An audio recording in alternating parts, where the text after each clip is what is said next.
দেখুন কত সুন্দর একটা পিৎজা বানালাম আর এই পিৎজাটার নাম দিয়েছি সুন্দরী পিৎজা বা পকেট পিৎজা যেটাই বলুন। আসসালামু আলাইকুম সবাইকে, কেমন আছেন সবাই? আশা করি ভালো আছেন। আলহামদুলিল্লাহ আমিও ভালো আছি। আর এটা কিন্তু সম্পূর্ণ আমি চুলায় বানাবো।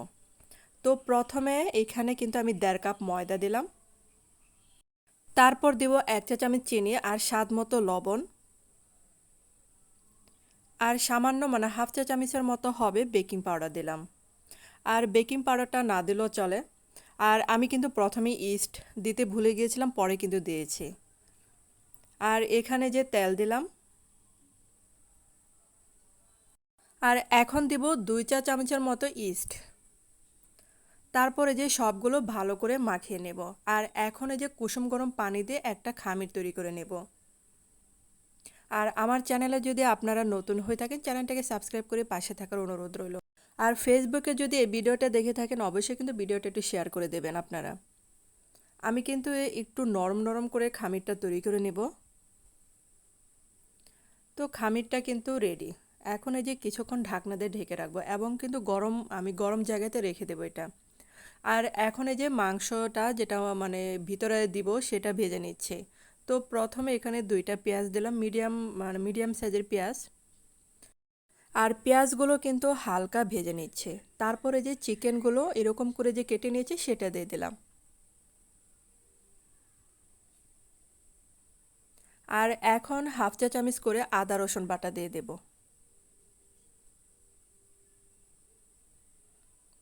তারপর দিব সামান্য পরিমাণে জিরা বাটা।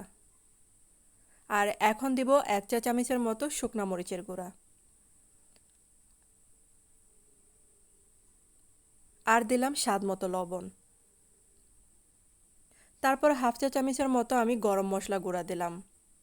এখানে কিন্তু জয়ফল জয়ত্রী ছিল গুঁড়াটা, সেটা দিয়েছে। এখন এই যে কিছুক্ষণ ভেজে নেব। ভেজে নেওয়ার পর যখন পানিটা শুকিয়ে যাবে তখন কিন্তু এক্সট্রা পানি দিয়ে আরেকটু সিদ্ধ করে নেব।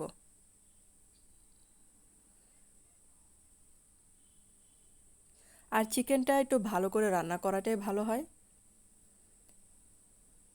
আর এই যে পানিটা শুকিয়ে গেছে, এখন কিন্তু নামিয়ে ফেলবো এটা। আর এই যে আমি যে খামিরটা তৈরি করে রেখেছিলাম সেটা দেখেন ফুলে ডাবল হয়ে গেছে।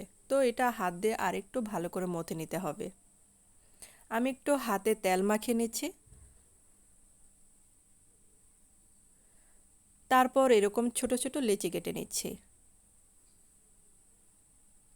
আমি যে কয়টা বানাবো সেই কয়টা লেচি কেটে নিচ্ছি।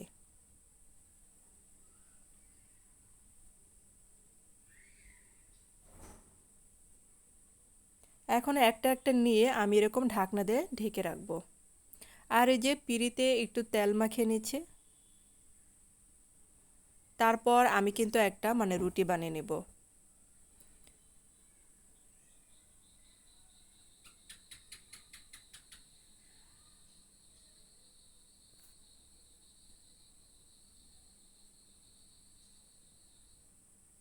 আর রুটিটা কিন্তু এত মোটাও হবে না আর পাতলাও হবে না। তারপর এখানে দেখেন প্রথমে আমি চিজ দিয়ে দিলাম। যেহেতু পিৎজা বানাচ্ছি তার জন্য প্রথমে কিন্তু চিজটা দিতে হবে। আর এখানে কিছু গাজর কুচি, তারপরে যে টমেটো কুচি দিচ্ছি, আর পেঁয়াজ কুচি দিচ্ছি।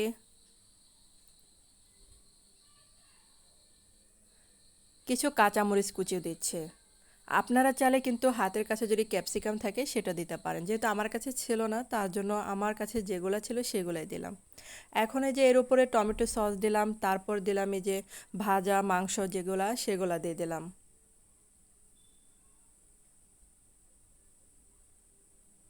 এখন এই যে 2 সাইড এরকম করে মুড়িয়ে নিতে হবে, যেন কোনো ফাঁকা অংশ না থাকে।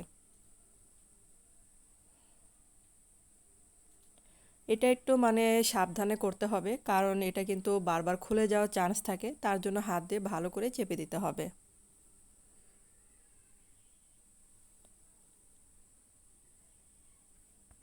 এখন যে প্লেটে আমি চুলায় দিব সেই প্লেটে একটু তেল মাখিয়ে নিয়েছিলাম।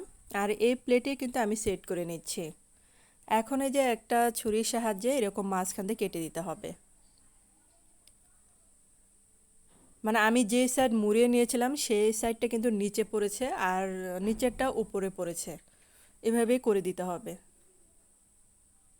তারপরে যে আরেকটা করে দেখাচ্ছি, সেমভাবে করে নেব। প্রথমে চিজ, তারপর কিছু গাজর কুচি, টমেটো কুচি,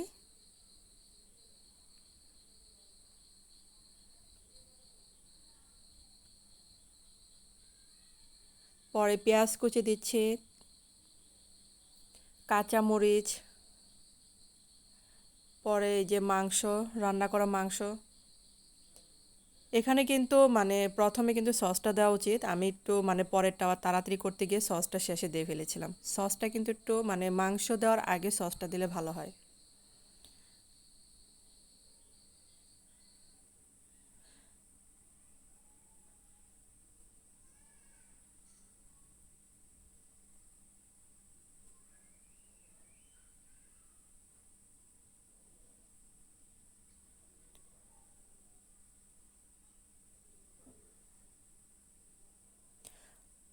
আর এটা কিন্তু একটু ফাঁকা করে দিতে হবে, না হলে কিন্তু এটা ফুলে ডাবল হয়। তারপর প্রথমে কিন্তু আমি 3টা দিয়েছিলাম, যে মানে ভাবছিলাম যে আরেকটা হবে না, পরে অফ ক্যামেরায় কিন্তু আরেকটা সাইড দিয়ে আমি দিয়েছিলাম। আর সাইড দিয়ে যে ডিমের কুসুম সেটা ব্রাশ করে দিচ্ছি সুন্দর একটা কালার আসার জন্য। আর এখানে প্রথমে দেখতে পেরেছেন যে আমি একটা ঢাকনা বসিয়েছি, তারপর কিন্তু ওই প্লেটটা আমি দিয়েছি, কারণ হচ্ছে আমার বাসার স্ট্যান্ডটা কিন্তু একদম নিচু, সেটা দিলে হয়তো পুড়ে যেতে পারে, তার জন্য আমি যে ঢাকনাটা দিয়েছিলাম। আর আপনাদের বাসায় স্ট্যান্ড যদি উঁচা থাকে তাহলে ঢাকনা দেওয়ার দরকার নেই। তো এটা দেখেন কিছুক্ষণ এই যে চুলার উপরে রাখাতে এরকম হয়েছে, কালার চলে আসছে। তো আমার কিন্তু এই পিৎজাটা হয়ে গেছে। তো চুলা থেকে নামিয়ে ফেললাম এটা। দেখুন কত সুন্দর এবং লোভনীয় একটা খাবার এটা।